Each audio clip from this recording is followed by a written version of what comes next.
Today on our show today we have the Wldlfe. We have Jansen from the Wldlfe. They are hailing from Indianapolis. This band is truly bound for success. Their songs play around with different genres while packing an emotional punch that also makes you want to get off your feet and kind of jam with it.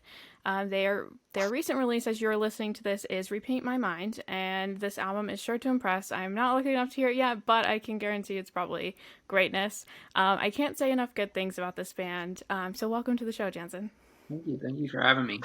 I'm excited. Absolutely. So just kind of get to started, I like to talk about how I found bands on here just because I think of myself as like the stereotypical fan. I'm, in playlists, I'm everywhere. So my friend Sydney found you through Wade's playlist, Wade's Wednesdays, Yeah, um, which has put me into that realm of his playlist, and that's kind of a thing. And then we both saw you open for the band Camino in Orlando in October 2019. So great show overall. But just kind of get you started. What was the first song you listened to today? ooh, hmm. Probably one of my own Fair, that fair. I've been working on, but let me what did I listen to? Maybe Chelsea Cutler this morning on my Okay, way. okay. Um, that's not right though. I know it is. I must find it. Um, no, it was Chelsea Cutler this morning. Okay, okay. Yep. Um, I admittedly, and I am not saying this just to like say it because you guys are on the show today, but I did listen to Blood Orange. It was one of the first songs I listened to today. Nice. Um, and I want to congratulate you guys because number one, it's 5 years this year, as well Yeah. as almost, and I checked yesterday and the number had grown since I checked it today, but you guys are at 299,000 monthly listeners on Spotify. How, Yeah. like, how do you even feel about that? I think that we feel I think we definitely feel like we're in this like new phase of the band. Just with this new album that we've worked on, and it just feels like we've hit our stride, I guess.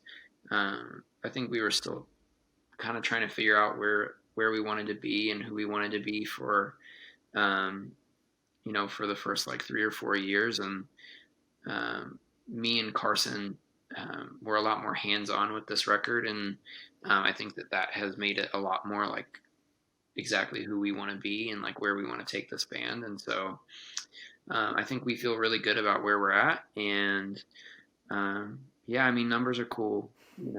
That it's definitely awesome to see more people listening and coming along and engaging with everything. And we're super excited about sharing this music with even more people and growing to more. So How has it been kind of balancing the by day by night type of thing? Like by day, like you still are human, you still have to like do your thing, but then also like having to balance that with music. How has that been?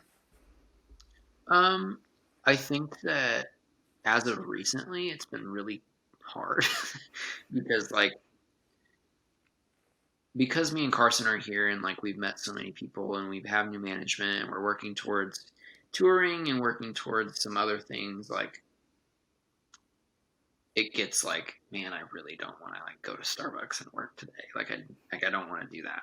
Like we're so close that it like makes it harder to like live like that. Um, but you just take it in stride. Sometimes you got to do things that you don't want to do in order to be able to do the things that you do want to do. And right now, that's working during the day and then writing, in the afternoons and taking meetings in the evenings, and so it's I mean, I wouldn't say that it's the most challenging thing ever. It just sometimes gets I guess mundane, you know. Uh, Yeah. but yeah, it's just part of the journey, and I think that at the end of the day, like that'll make everything that much more special, and we'll appreciate it that much more because we've worked really hard. We put in the time, we put in the effort, and um, it's no knock to anybody that like blows up overnight, but like you know, it's harder to appreciate like what it takes to get there when like you don't have to do what it takes to get there sometimes. And so yeah, I think we just try to keep a glass half full mentality about it. And yeah. Absolutely. And I think like when I look at you guys as a band, and I've been listening since probably mid 2019, the growth you guys have had over this last kind of year and a half, 2 years, I don't know how time is irrelevant since this whole thing has happened, but Yeah. you guys have had really organic growth from what I can understand. And in a time where a lot of listeners, fans, anybody who takes in music at this point, it's an overload of, places to get it.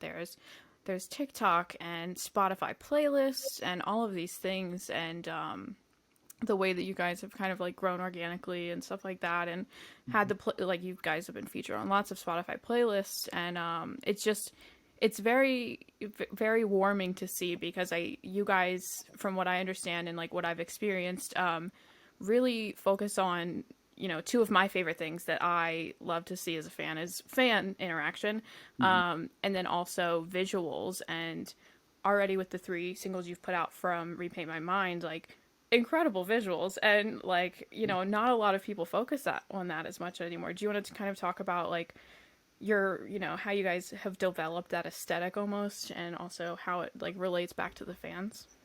Yeah, I think I mean, I think that it is really important to me, like the way that everything looks. I think I do to a fault at some points, but yeah, I think that we really just wanted to make sure that we paired this with um, a lot of music videos and a lot of photos, because I think that is like something that we haven't done before. And I think that because we believed in this music so much, that it felt like the right time to like invest even more heavily in some of that stuff. Um, so yeah, I think it's twofold. I think part of it is like a strategic in the sense that we haven't really done that before, and we want to make sure we have good content to share. Mm-hmm. And take that part of it seriously. But I also think that if we weren't as excited about the music, that we wouldn't, maybe have been so eager to do all those things. Because I've, I've been notorious for like really like being against music videos. Like I think that they cost a lot of money, and Yeah.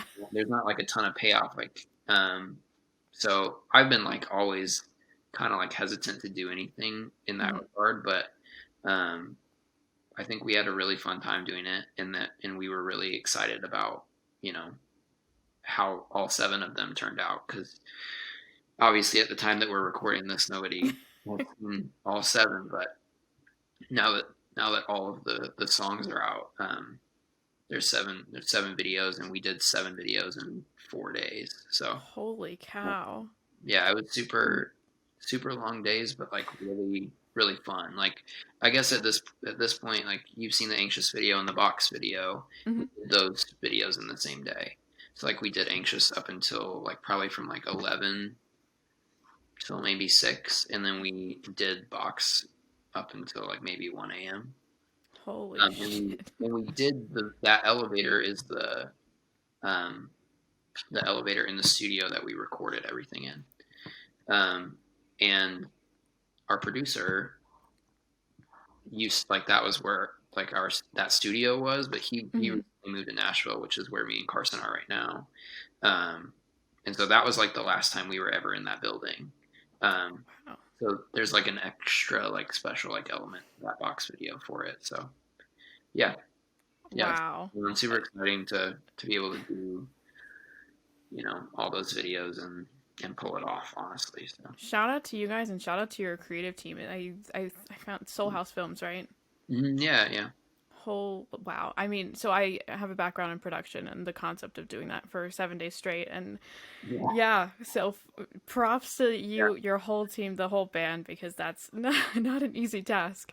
yeah. Um, and I think that they all are the 3 I've seen are stunningly beautiful, and they all mesh well in the same, almost universe, if you will. Yeah. So very excited to see the rest. Wow. So kind of looking into like the past, we all know that you guys all met in college, Mhm. Anderson University. I kind of want to pick your brain about what you grew up listening to in the house because I always note my parents listening. My mom was big Motown, and my dad was big Led Zeppelin. So Yeah. their combination of things is kind of crazy how I listen to music now. So I'm curious about you and Carson specifically. Yeah. We grew up on a lot of like Journey, um, and Def Leppard, and then I would say a lot of John Mayer too. I think those are probably the three that we listen to the most, like in terms of like what my parents listen to or what we listen to with my parents. Um, Honestly, I can't really think of anybody other than those three that like I really like. I feel like thinking about it that we didn't really listen to that much music growing up. But like, there's always Um, my dad has always been a musician and singer, and so like there's plenty of that happening. I don't think other than those like three really like were ones that stick out in my mind that we like really listen to a lot. But Yeah, yeah, that's that's interesting. And with your dad being a musician, I'm sure that kind of like yeah, helped you and Carson out in, finding your way in the music scene and almost like encouraging. Was he encouraging about it? How was that? yeah. My parents have been super supportive and always like um, have probably spent too much money on on us in that regard. So yeah, they've been great and. Um, yeah, I mean, they're super excited and pumped for everything that we're doing. So, That's awesome. yeah. And thinking about the music scene at Anderson, so Mhm. my college was, well, it was ginormous, so maybe I was just missing the music scene aspect Yeah. of it. But how was the music scene? Was everybody kind of in the same like genre, or was it like each genre had its like little band at the time in the university? Yeah. I mean, it's a pretty small private Christian school that is in a small town. So it's probably like 2,000 students. So Mm-hmm. at the time when I first went, like the music program was like kind of a staple of the school. And Mm-hmm. by the time I graduated, it was not. So like, uh, it was definitely like there were definitely a lot of like people that were invested in like music at Anderson. Um, but yeah, I wouldn't say that there was like a like different I guess subsects of genres or whatever. Like I feel like there was a few bands and then a few like just singer songwriter kind of people and yeah, I mean it was a good community. Like it was Yeah. definitely like one thing I am kind of like grateful for is I was kind of going back and forth about going to Belmont Mm-hmm. or going to Anderson and in hindsight, like I'm glad that I chose Anderson because I think that it allowed me to grow without like feeling like the competitive nature of like always trying to like measure up to either somebody else or like whatever. And I think that gave me some more confidence than maybe I would have if I was in like a place where it was so much more competitive. And so Yeah. now being in Nashville, like I feel a little bit better about like where I'm at and like what I'm able to do. And I guess I'm grateful for that aspect of it. So. Yeah, absolutely. How is the transition to Nashville been? How long have you been there? Yeah, me and Carson have been here for about a year and a half. So, well, yeah, about a year and a half. I moved August of 2019, and Carson was like shortly after, like September or something like that. So, Okay. yeah, it's been really, really good because throughout the entirety of the band, like me and Carson never lived in the same place. Mm-hmm. And so now that we live in the same place and both me and him are the principal songwriters and producers and stuff. And now that John, our producer, is here, uh, like being all in the same place all at the same time has been really, really helpful for just like writing and working on stuff and um, being productive in that sense. So um, yeah, it's been great. The transition has definitely made it easier for us to get those things done and also just meet a lot of new people that um, we recently just signed with new management and stuff like that. So definitely opportunities have come from us being here, and that's something that's super exciting for us. And Yeah, yeah, congrats on that alone. Like, I mean, especially being that the last year has been, stuck inside, yeah. and not the best situation. How has that kind of affected your band? Because is it just you and Carson still in Nash, and then, Yeah, and then and Jack and Jeff are in Indy. Um, yeah, I mean, honestly, I don't feel like it's really. I mean, obviously, the things that have hurt the most are the fact that we can't really tour, yeah, and we've really always felt pretty strongly about our live show and like how that helps us grow because we usually see the most growth when we're on the road. Um, but as far as like, I actually think that it's really been good in the sense that like we were really planning on touring a lot during hmm 2020, and I think that if that were to happen, that the stuff that we worked on during 2020 wouldn't have happened. So, yeah, being able to take the time to like actually write and record and do 7 music videos and do yeah, a billion photo shoots and like do all of these things like leading up, like it allowed us to like get ahead of like the release, which is something that we've never really been able to do. It's always felt like the song is finished and ready to go a month before it comes hmm out, whereas like the album's been done since October. So like it's been a while, but it's given us a lot of time to like prepare for it, and I think that hmm that has been really great. Something that we've never really been able to do. So that time, the time that we've been stuck inside has been really preparing and kind of building a team, and because we were working independently for the last like year. hmm Um, but yeah, I think it's been good. I mean, I have such a respect for bands who spend a lot of time being independent, and like, it's so impressive to me because I mean, you were the person I was emailing about this, for press at least. Maybe I just happened to get the right email, but I applaud you guys so much for doing that, and it's it's not something a lot of people can do like with ease, and still put out all these bangers that you guys have, and like it's great that you guys are with management, but I just want to give you like the biggest pat on the back for being Yeah, yeah. indie, like I indie. I think it's definitely something that like we really enjoyed because we haven't always been independent. Like when we first started, we signed a management deal pretty early on, and it was like great. Like there's nothing wrong with it necessarily, but I think that um, over time, like you like start to rely on that a little bit, hmm and you kind of lose touch with like um, your ability to get things done on your own. And so at the like kind of when COVID started, like we kind of mutually parted ways with our previous management. And I think that that's probably one of the best things that ever happened for us because I think it really kicked us into gear and like made us take some more ownership of like what we want to do. hmm Um, and that's why I think like, the music videos and the preparation, everything that is behind all of this, like I don't know that it would have happened if we were still with our previous management, not because of anything that they did, but because like just like that like leaning on them for things that maybe we needed to do, you know. it's like a So big reset button.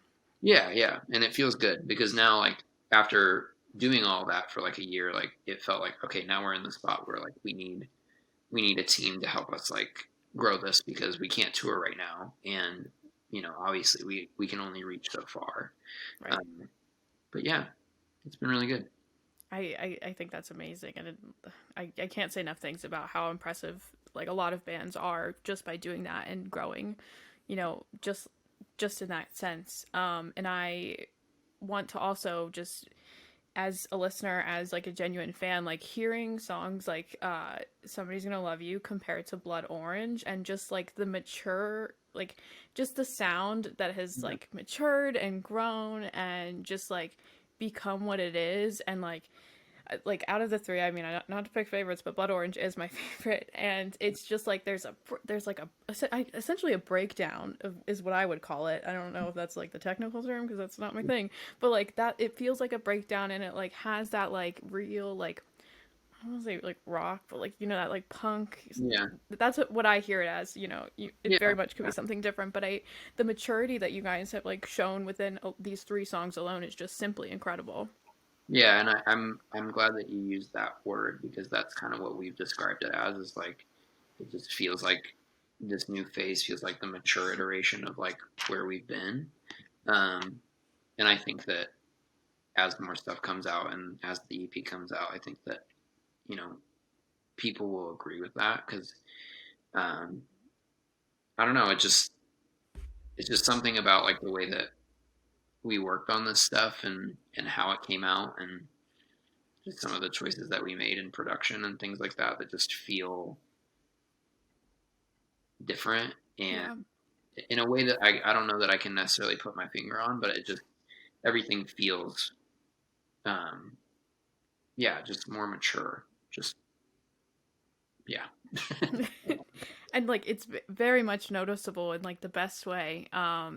And I kind of want to talk about Waking Up is Hard to Do because hearing first of all How to Move On, and I don't want to make this a whole thing about that because that's not the one that's coming out up until this release, but How to Move On is like such a the first time I heard it I was driving and it was like a bright sunny day, but I cried. Like it was I was driving and I was like, this is just a gospel song like to Yeah. me.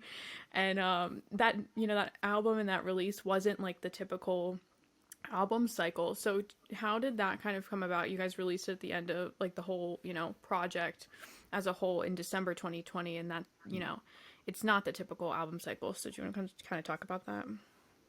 Yeah, I think that going back to when we put out like the previous thing from that was called I'm Not Worried Anymore, and we like did a full length record. And I think that for us, that we put a lot of effort and time into that, and I think that for us, we didn't feel like it really um, helped us grow in the way that we hoped. I think that our expectations were probably a little bit too high um, with that, but I think that we realized that we spent so much time and effort on an album, and then we put it out, and it was just like, this is it. Like, there's Mm-hmm. no, like, we don't have anything else. Like, we're not ready to go for the next thing. And that was kind of what I was saying earlier about like, we finished it, and then it came out, Mm-hmm. you know, a month or 6 weeks after that. Um, and so it's not like we had backlogged anything. It's not like we really had time to like do music videos or do a bunch of stuff.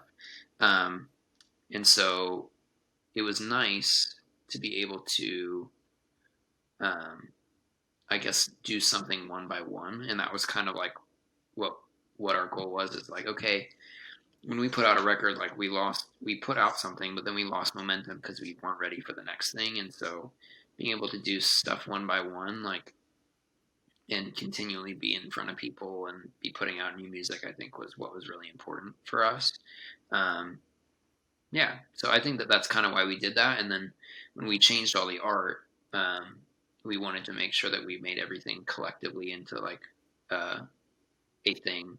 Mm-hmm. Um, yeah, so that's kind of why we did that. But So moving into Repaint My Mind, so I tried to figure out who did some writing on it, out of curiosity, and all of it on Spotify at least says The Wldlfe, mhm. and then on Genius, and correct me if I'm wrong, and this some random person could have added this, like this could be wrong, but for Box, did Alex from Valley write on that with you guys? Yeah, he definitely wrote on that with us. It was super Okay, excited. That's actually the first song, the first Wildlife song that anybody else has ever written on. really? Everything up until that point had been just me or Carson, or me and Carson.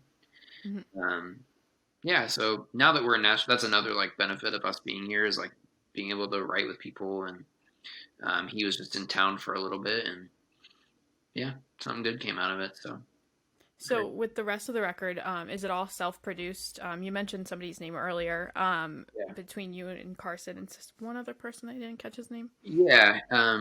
I'm actually at his house right now, and I Oh. feel like he's looking at me. Um, Sorry. okay. His name's John Class. He's worked on everything that we've put out, and the difference with this project was, like I said before, like me and Carson were never in the same spot at any other time. And Carson's been like becoming a better producer over time, and like that's something that he really enjoys and is really good at.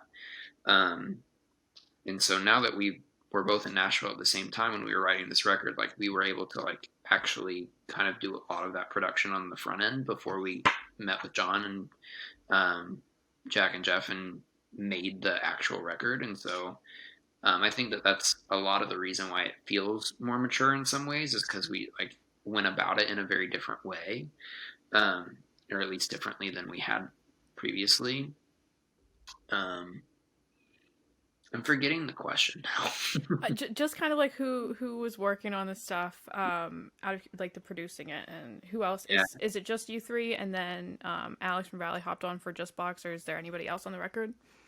yeah, just me, Carson, and John really produced the record, and then all four of us wrote on the record, and then Alex wrote on Box. So that's really it. That's awesome. I feel like the Valley guys are everywhere anymore. They truly are. They are workhorses. That's awesome. So I kind of want to get into all of the songs so far have had some type of self-reflection, mental Mhm. health driven themes in them. Is that kind of the theme of the record? Also, kind of pairing with that question, is that something that you guys want to really focus on in the future, keeping the same kind of themes, or kind of, have your emotions here and then just like kind of see where the rest goes? Yeah, I think it's definitely a theme. Yeah, I would say it's definitely a theme. Um, yeah, I mean, I think that part of like songwriting is just it's just part of like the season of life that you're in, and I think for us, like that was something that was really on our minds and something that we were like things that we were working through and stuff like that. And I think that that's just kind of what came out. And I think that in the future, I think that we value like music that isn't surface level, and so like that's something that we strive to write. But you know, sometimes sometimes you just write a song that is, So Right. um, I think for us, like we put a lot of focus on writing, like basically getting better with everything that we put out, and so um, and just like writing whatever's good, like it doesn't really have to sound a certain way or be a certain kind of song to like be a Wildlife song. Mm-hmm. For us, it's just about like if this is a good song, then absolutely it could be a Wildlife song. Um, and I think that's what's kept us going, is that we're never really putting out something because we feel like we have to, or because we're putting our, I guess, writing something that is a certain kind of music or saying certain kinds of things just because like that's what people want to hear. Like I think we're just focused on making good music, and if that means that for some reason like we write a really good country song that makes sense to put out, then like we would do that. You know what I mean? Um, yeah, that's just I think that's kind of like where our heads at with Mm-hmm. you know what kinds of songs we're writing and stuff like that. It's just kind of whatever's on the paper, and if it's good, then it's good. You can't deny if something's good if it's good. Yeah, I mean, I'll take a country song, like no problem. Like let me hear it. Like, because I feel like it's like like I mean, I always joke about with my friends that I listen to a lot of sad boy music. Yeah, But I feel like you guys are like happy sad boy music sometimes, sure. Yeah, yeah, which is great. yeah. So I kind of want to pick your brain about the concept of playlisting, and Sure. for a lot of people who don't know, like really what I feel like in the last couple years, this has been a big thing. And I mentioned earlier how my friend and I, like, you guys are always on Wade's Wednesdays. Yeah. Who is this guy? I don't know who he is. I just know he has a like a bomb ass playlist every week that has all of the up and coming like great songs. Yeah. Um, so how does that work as like a band? Like how do you guys go about that when you're like the concept of playlisting, I guess, for people who don't know what it is? It's really annoying. I I I hate the game. I respect the game. But you know, it's just part of it. Like I think that there are things that are like really really helpful about it, but I think that because um, playlisting is really padding your like stream, so it's like it in a way it's like it's helping you sell more. So like Mm-hmm. more if you're on playlists, like if you're on a lot of playlists and you're making a lot more money, um, because more people are listening to you and your streams are being padded and things like that. Um, and I think that for us, the thing that can get frustrating is that sometimes it feels very political in the sense of like if you're with a label and because there's like that money aspect and like Spotify is the new, you know, insert record store or whatever, like you know what I mean, like Mm-hmm. now you know labels pay for spots and labels pay for, and I'm not gonna pretend like I know how everything works because I certainly do not, but there is that reality of like, man, we try so hard to get on them and just you don't really have control over it. You get on if you get on, and if you don't, you don't. Um, but I think the coolest part about this rollout is that we've done really really well organically. Like um, Anxious got put on one playlist, but other than that, like we've been doing. I mean, Blood Orange did 100K in 1 week with no playlisting, which is like, or not 1 week, in 2 weeks with no playlisting, which is Incredible. crazy for us. Like that's way more than we've ever done um, in a first week, like ever. And so that was really cool to see. And Anxious did just as well, and Box is doing just as well. So you know, we're hopeful that you know as we continue to put out music that we'll get some more playlists, and I'm sure they'll come in time. But you know, you just kind of hope for the best and do your research and send emails and who knows. Um, so tours obviously are not happening right now at this very moment. Mm-hmm. But being optimistic in that sense, where do you guys want to go? Where do you want to play? Who do you want to be with? Yeah, I don't know. I think I think we really would love to do another opening slot because I think that when we were with Nightly, that went really well for us, and um, you know, we want when we are ready to headline, we want to make sure that we can sell stuff out. Like we don't want to like be underwhelming when it's time to do that, and so I think we would love to do another opening slot. We were talking about the Maine the other day Yeah. because I just respect them because they've been a band for so long and they definitely take risks um, and they're still going, you know. So I love that you said I'm obsessed with the Maine. I have like literally one of their posters right here. I've been a fan for since I was 12. Like yeah, we go way back. I think that would be a great slot for you guys to be yeah, on. I think it'd be a really good fit for us, and I think that it would be a really fun tour because I think that that's another thing we've realized, like with Nightly, like it's just like really fun, and I think that that's probably not the case for all tours. Like I'm sure that there are like horror story tours where like it's not fun to be the opener on this tour, um, or it's not fun to play these like I'm sure there's like you know scenarios where that happens, and so I think that for us it's kind of finding that perfect fit of you know we want to be able to play for new people and people that make sense for us to play for, and um, but we also just like want to have a good time, you know, because at the end of the day, like it's not really if you're miserable, then like is it really worth it, you know? Right. Um, but yeah, I think the main would be fun. I think water parks would be fun. I don't know. I just had that random idea. I'm kind of trying to think outside the box a little bit, outside of like our like collective arena that we, sit in. So The water parks would be interesting. I feel like they have like very chaotic energy. I've seen them live before, and they are all 99, 99 like all the time. yeah, I feel like we try to be as chaotic as possible as well. So I think that either it would be a really good fit or really overwhelming. Just the most chaotic energy you've ever seen on a Yeah, stage. for sure.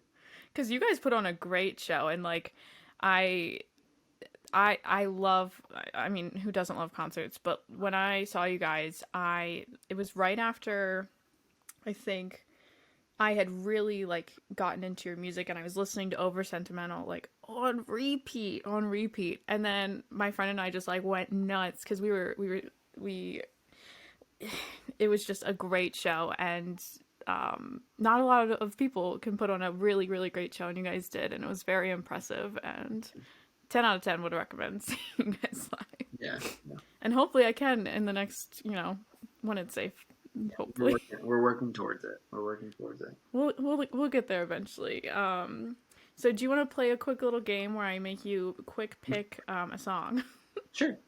Cool. Sure. So I'm going to give you a scenario and just let me know. I'll give you mine first so you have a little bit extra time, but Okay. I'll give you the scenario. And the first one is you're skipping class in high school and you have to run directly from the security guard. What song is playing?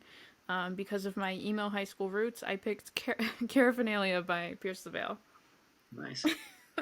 The first song that comes to mind is "Here's to Never Growing Up" by Wldlfe. Okay. Okay. I see that as like a great like running montage. I mean, it does yeah. I think so. I think that's the one. I'm happy with that choice. It's a great choice. Yeah. So the next one is you're staring up at the sky in the midst of summer. The stars are shining. It's all, it's everything's happening. And then you see a shooting star. I picked Magic by Coldplay. I can't say enough good things about that song. And I don't think there's a better scenario for that song. Yeah, I think probably something off of Golden Hour. Mm, Either Golden Hour or Love is a Wild Thing. okay. Yeah, Okay. or Oh What a World seems to fit that scenario. Oh, what a world. I I just, can see that. I just picked that record. That seems like a shooting star kind of. It's the vibe. It's the vibe. Yeah. So last one, and you are being dragged into the mall. You really don't want to be here. It's like the peak '90s nostalgia. I picked Aaron's Party by Aaron Carter. Gosh, that is a foreign scenario for me, so I don't know. I feel like the only thing I can think of is All Star by Smash Mouth. But I think that's because I was listening to it earlier, but I don't. I don't know that that's actually what I would say. Drag me to the mall and I don't want to be there.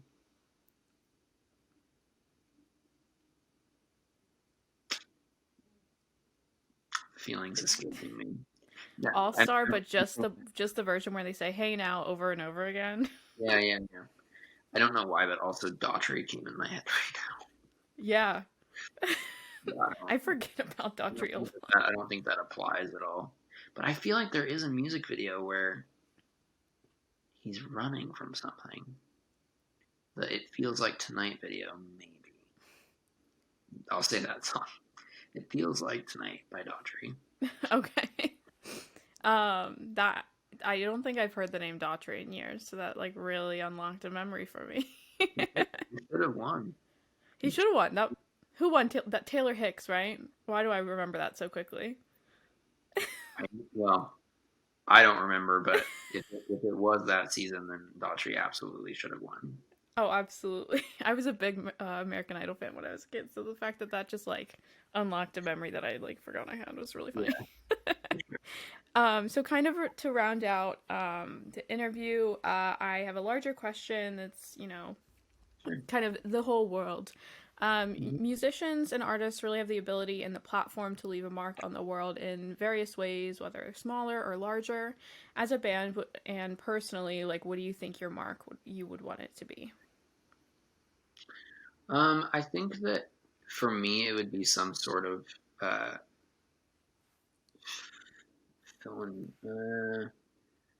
Like I think that like if we were in a spot and that we had a platform to be able to do as much like philanthropy as possible, like I just think that for us, like what's most important is um, being good people first, and like uh, not really about being like the biggest band ever, but like we want to, like we just want people to, like we don't want to have people ever question like the kinds of people that we are. Like that's like top tier, most important for us, and so um, I think really it would just be that people would come to respect us as like men and like as humans like before like as musicians and whatever, because like the truth is there's a billion musicians and a billion songwriters and a billion artists that um, can do what we do. Like practice is practice, and there's tons of people that are way better than us at that. Like there's no like hiding that. Like we don't feel insecure about that. Like that's just the reality. Like um, and so for us, it's I think that where we've really invested our time and why we've been able to grow and why we've been able to continue to have a career doing this is like I think it's super important to us to be kind to people and um, you know just like care about like what's going on and um, yeah. So I guess I don't know how to say this in like a not contrived way. It's just like I think that that's just what's important to us. Like at the end of the day, is like being seen as good people and not really being seen as like the biggest band or the best musicians or best writers or best whatever. Um, and I would hope that that would be when the wildlife ends, that that would be like our legacy and memory and stuff like that. So That's awesome. And I appreciate all of your time. And thank you so much for taking the time to be on the show and chatting and answering all my questions. I hopefully this was an all access pass to someone's new favorite artist. Jansen, thank you. thank you.